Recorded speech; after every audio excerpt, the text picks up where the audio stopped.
There are things that fathers say to their sons that never make it into the history books.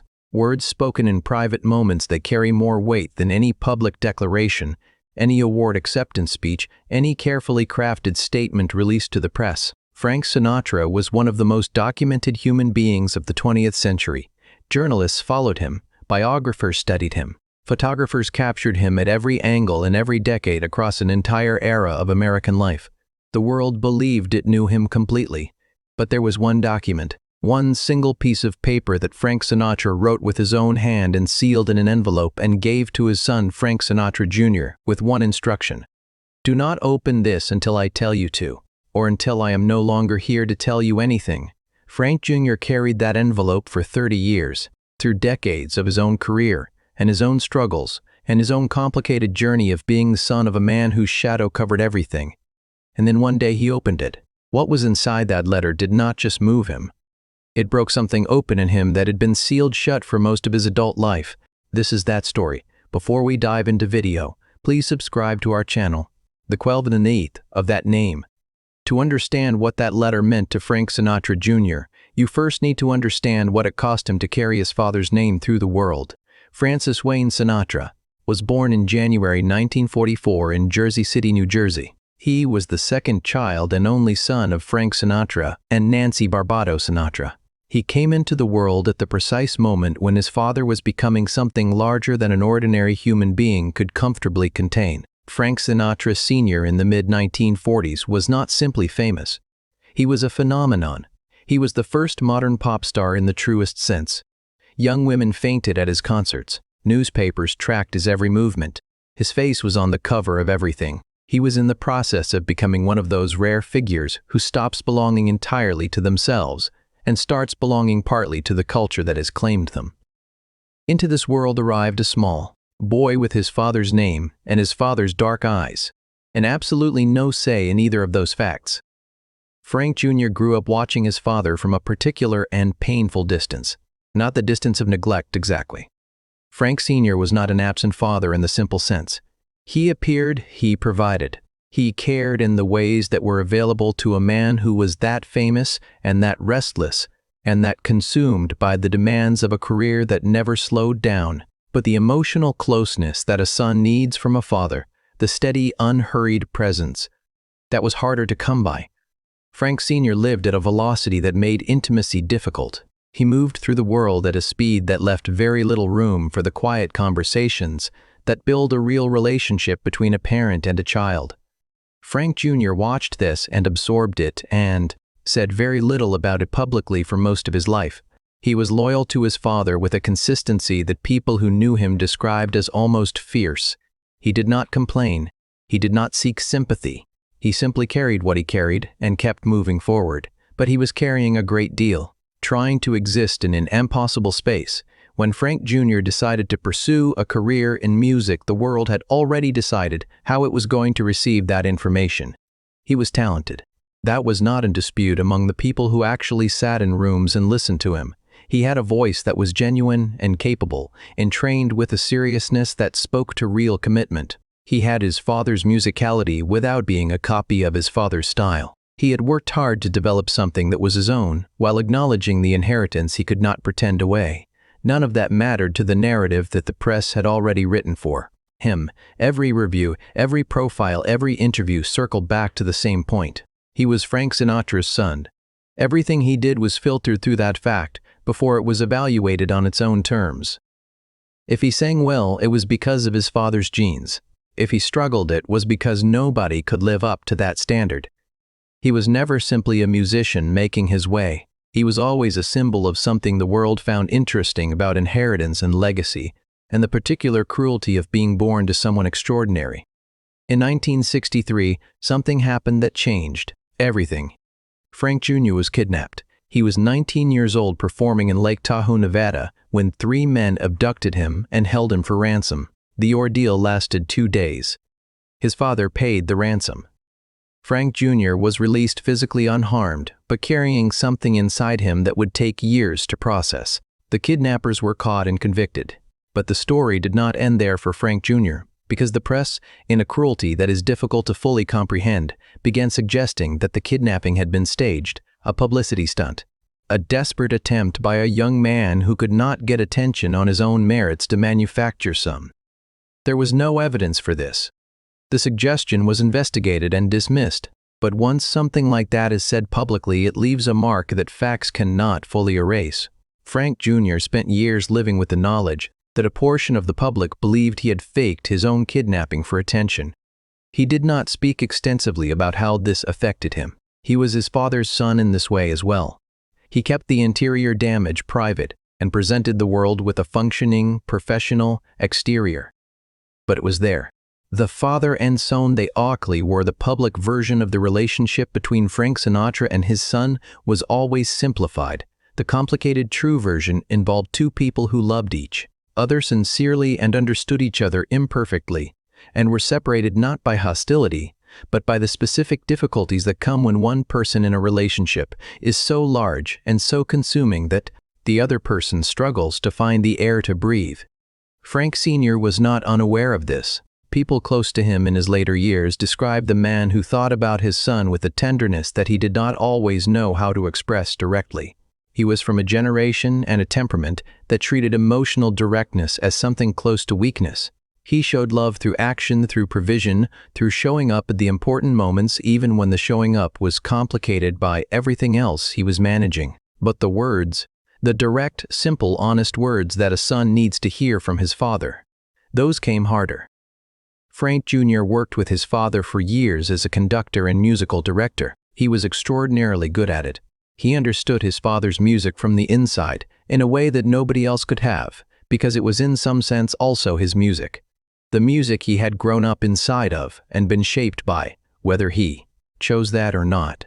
The professional relationship gave them a structure for closeness that the personal relationship sometimes struggled to provide on its own. But there was always something unsaid between them, something that both of them could feel and neither of them quite reached for in the ordinary course of their days together. Frank Sr. felt it. In his final years, as his health declined, and the long reckoning that comes at the end of a life began to take up more of his interior space, he thought about what he had given his son and what he had withheld. He thought about the weight of the name, the impossible position, the kidnapping, and what had been said afterward. The decades of watching his son navigate a world that used Frank Sr. as a measuring stick for everything Frank Jr. attempted, and he wrote a letter. What was in the letter? Frank Sinatra Sr. wrote the letter by hand. This detail matters. A man who had people to handle his correspondence and his communications and his public statements sat down alone and wrote in his own handwriting words that he had never been able to say out loud. He began by saying something that Frank Jr. had waited his entire life to hear from his father without the cushioning of public context or professional praise. He said that he was proud of him, not proud in the general way that parents express pride as a kind of ambient background condition, specifically and concretely proud. He named things. He described moments he had witnessed over the decades when Frank Jr. had conducted an orchestra or handled a difficult situation, or responded to something painful with a dignity that Frank Sr. said he was not sure he himself could have managed. He wrote about the kidnapping. He wrote about what it had done to him as a father to watch his son go through that, and then to watch the world add the cruelty of suggesting it had been invented. He wrote that he had wanted to destroy the people who said those things, but that Frank Jr. had handled it with a composure that had genuinely moved him. He said that in that moment he had seen something in his son that went beyond what he had given him, something that Frank Jr. had built entirely himself. He wrote about the name. He acknowledged directly what he had never been able to acknowledge in conversation, that giving a son your name in ordinary circumstances is an act of love, but giving a son your name when your name belongs to the whole world is something else entirely. Something that requires that son to perform a kind of negotiation with their own identity that no child should have to undertake. He said he had not fully understood this when Frank Jr. was born. He said he had come to understand it slowly over decades of watching. And he said that the understanding had brought with it a regret that he had not known how to carry gracefully. He wrote that Frank Jr. was the best of what he had produced.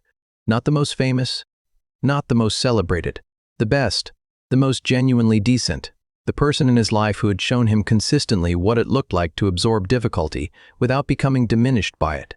He told his son he loved him in language that had none of the performance of a public statement, raw and plain and completely unadorned. The language of a man who knew that he had not said it enough and was trying in this document to say it completely. He sealed the envelope. He gave it to Frank Jr. And he said what he said about when to open it. "'Tith your tea yours of carrying it." Frank Jr. carried that letter for 30 years without opening it. This fact alone says something profound about the man. In an era when privacy was increasingly impossible, and every private thing eventually became public currency, Frank Jr. kept that envelope sealed. He did not open it in moments of difficulty when he might have needed what was inside it. He did not open it when the press was cruel or the career was hard or the loneliness of being permanently defined by someone else's greatness became particularly heavy. He respected the terms under which it had been given to him. Frank Sinatra Sr. died in May 1998.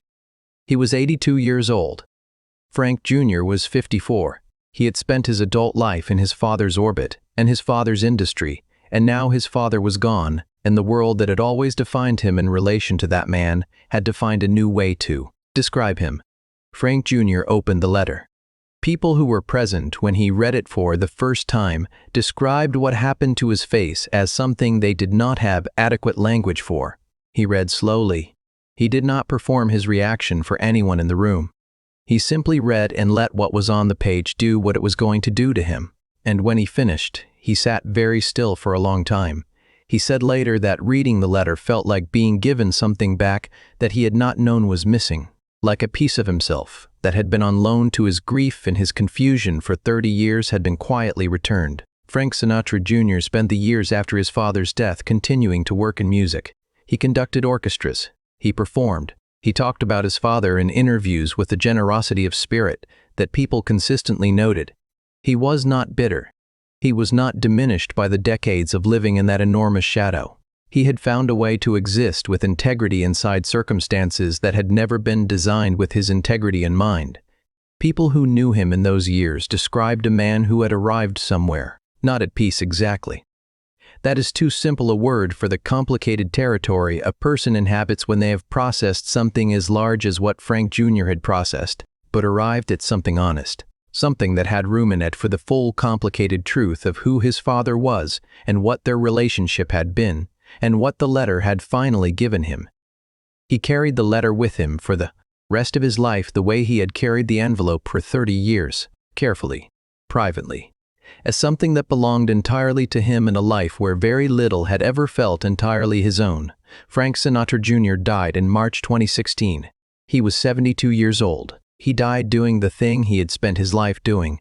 He collapsed while on tour performing his father's music in a concert in Daytona Beach, Florida. Even at the end, he was in the music, in the place that had always been both the inheritance and the sanctuary. The letter Frank Sinatra wrote to his son is not a famous document. It has not been published. Its exact contents exist only in the accounts of the people Frank Jr. trusted with portions of it over the years. It is private in the way that it was always meant to be private. But what it represents is something that resonates far beyond the specific lives of these two specific men. It is the story of words that should have been spoken and were not spoken until they were written down and sealed in an envelope and given with a set of instructions that were really a kind of apology. It is the story of a father who was large in the world and sometimes small in the room where his son needed him most. And it is the story of a son who waited 30 years with patience and loyalty and dignity for the thing that fathers owe their children, and that some fathers own they manage to deliver when they have finally run out of time to delay it. The letter was speechless to read, not because of what was extraordinary in it, but because of what was ordinary. A father telling his son the truth about how he saw him, how proud he was, how much the name had cost, and how the son had paid that cost without complaint and without losing himself in the paying. Frank Sinatra sang about love for 60 years to millions of people. The truest thing he ever said about it, he said in a letter that almost nobody has read. That is the most human thing about him. And the most human things are always the ones that matter most.